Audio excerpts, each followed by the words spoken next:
안녕하세요. 맷비입니다. 아무도 알려주지 않는 창업의 시작을 올린 후 두 번째 영상입니다. 오늘은 부동산에 갈 수 있었던 계기와 부동산을 다니며 생겼던 에피소드, 그리고 약간의 팁을 소개하는 영상입니다. 빠르게 본론부터 말씀드리자면, 나 이대로 괜찮은가? 나 더는 남 밑에서 일할 순 없어. 였습니다.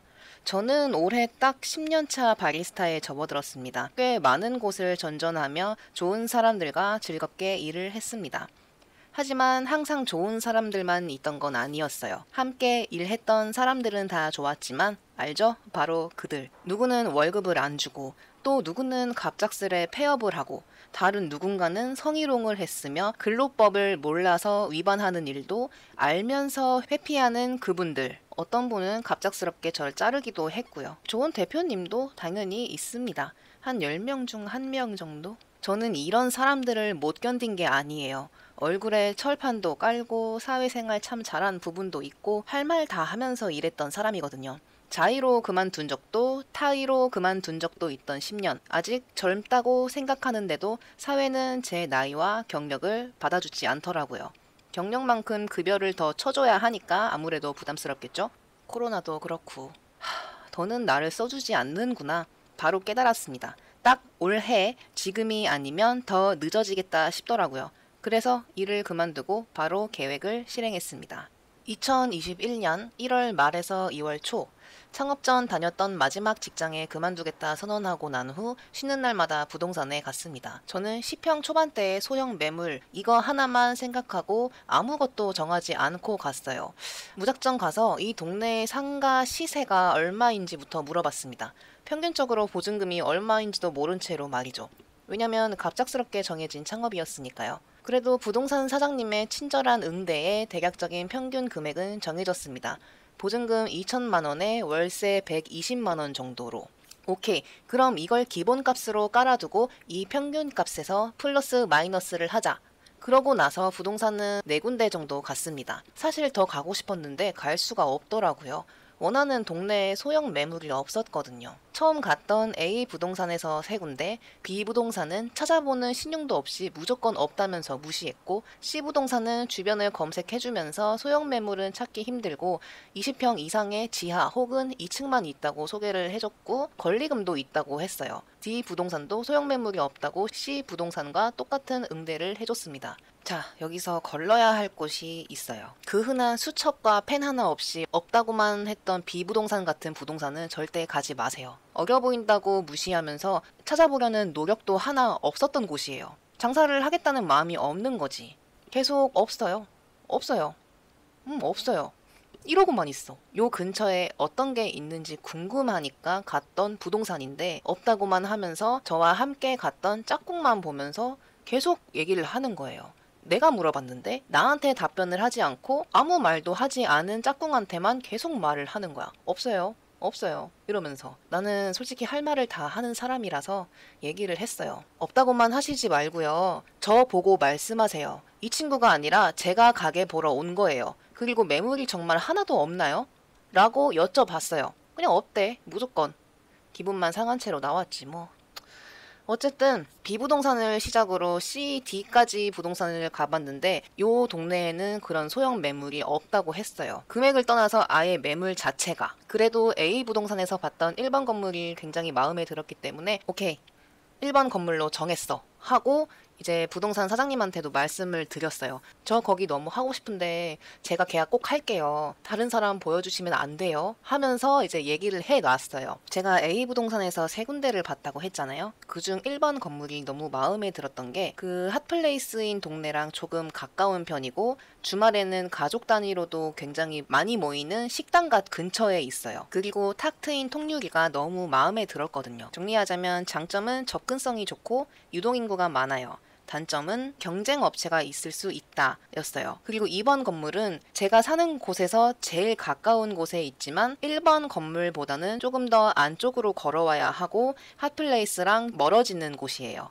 게다가 사람이 활발하게 돌아다닌다기보다는 동네 주민분들이 많이 왔다 갔다 하는 곳이라서 단골 위주로 잡아야 하는 곳이었고 3번 건물은 월세가 가장 쌌어요. 7평짜리였고 70만 원 정도로 제가 기억을 하거든요. 하지만 번화가랑 너무 멀고 저는 바를 하고 싶은데 주변에 학생들이 다니는 학원이 많기도 했고 골목에 있었어요. 게다가 천장도 너무 낮고 테이블은 2개 정도밖에 못 놓는 협소한 공간이라서 아예 배제를 해놓고 1번 건물이 베스트 차선책으로 2번 건물을 염두해 두고 있었어요. 창업은 계획을 세워야 해요.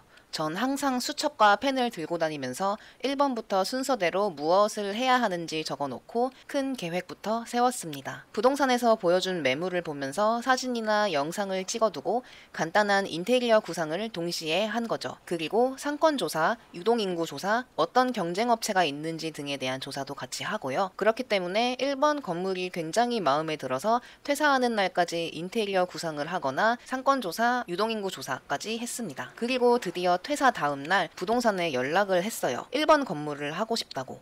그런데 청천벽력과도 같은 답장이 왔습니다. 아, 어떡하죠? 건물주가 사무실로 쓴다고 보류를 한다네요. 아, 네. 그럼 2번 건물은요? 거긴 이미 계약이 됐어요. 아, 사실 진짜 절망적이었어요. 위치도 인테리어도 정말 마음에 들었던 곳이었는데 무기한 보류가 된 거예요. 동네였기 때문에 연락을 마치고 바로 부동산에 찾아갔어요. 사장님, 그럼 다른 매물은 없나요? 안타깝게도 제가 찾는 소형 매물은 없었지만 새로 공사를 하고 있는 건물이 있다면서 주소를 알려줬어요. 그런데 이곳은 공사 중이었기 때문에 바로 계약을 할 수도 없었고 시공이 완료되는 달은 6월 말이었습니다. 3개월을 무작정 기다릴 수는 없었어요. 완공이 되고 나서 그곳의 구조가 마음에 들지 안 들지도 모를 일이었으니까요. 마침 엄마에게 전화가 왔습니다. 딸, 계약했어? 전 그동안의 일을 엄마에게 말씀드렸고 엄마는 그럼 그 동네만 보지 말고 다른 동네도 한번 봐봐 라는 말씀에 고민을 하다가 옆 동네로 넘어갔어요. 고민을 했던 이유는 그쪽이 핫플레이스이기 때문에 땅값도 많이 올라 있는 상태고 원래 하려던 동네보다 월세가 거의 2배 가까이 됐기 때문에 고민을 할 수밖에 없었죠. 그래서 사실 할 엄두도 내지 못했어요. 그래도 이 동네에 없으면 옆 동네엔 있지 않을까라는 생각이 들어서 다시 옆 동네 부동산 투어에 나섰습니다. 그렇게 3월. 이 시기는 이사도 많고 여름이 되기 전이라 나름 성수기라고 하더라고요. 매물이 많을 거라고 기대하면 안 될 시기였어요. 이때도 마찬가지로 여러 군데의 부동산을 다녔고 운이 좋게도 지금 계약한 곳을 구할 수 있었습니다. 제일 처음에 봤던 1번 건물처럼 정말 마음에 드는 곳이었어요. 테라스와 2개의 창고, 꽤 넓은 공간, 그리고 2층이지만 층고가 그렇게 높지 않았기 때문에 합격. 게다가 신축이라서 권리금도 없었고 건물주분도 참 좋은 분이세요. 집이나 가게를 볼 때 오는 느낌이 있어요. 이곳은 나와 잘 맞을 것 같다는 그런 필이 오더라고요. 마치 운명처럼 말이죠. 고생 끝에 낙이 온다는 말처럼 여러 군데를 돌아다니며 시행착오도 겪고 경험도 쌓이다 보니까 약간 레벨업을 하는 느낌이었어요. 다시 한번 정리해서 말씀드리자면 1번, 부동산은 최대한 많이 가보세요.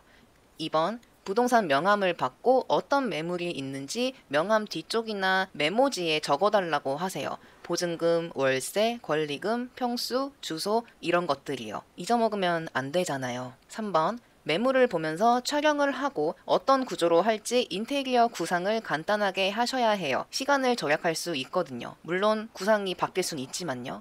4번, 주변 상권, 유동인구 조사도 꼭 하시길 바랍니다. 계약하고 나서 부동산에 중개 수수료 내야 하는 것도 깜빡하실 수 있어요. 제가 그랬거든요. 오늘은 부동산과 관련하여 겪었던 에피소드와 간단한 팁을 알려드렸습니다. 다음 영상은 인테리어 관련하여 생겼던 일들과 팁 영상이 되겠습니다. 그리고 이런 말씀 드리기 정말 민망한데요. 구독과 좋아요는 Thank you very 감사. 끝!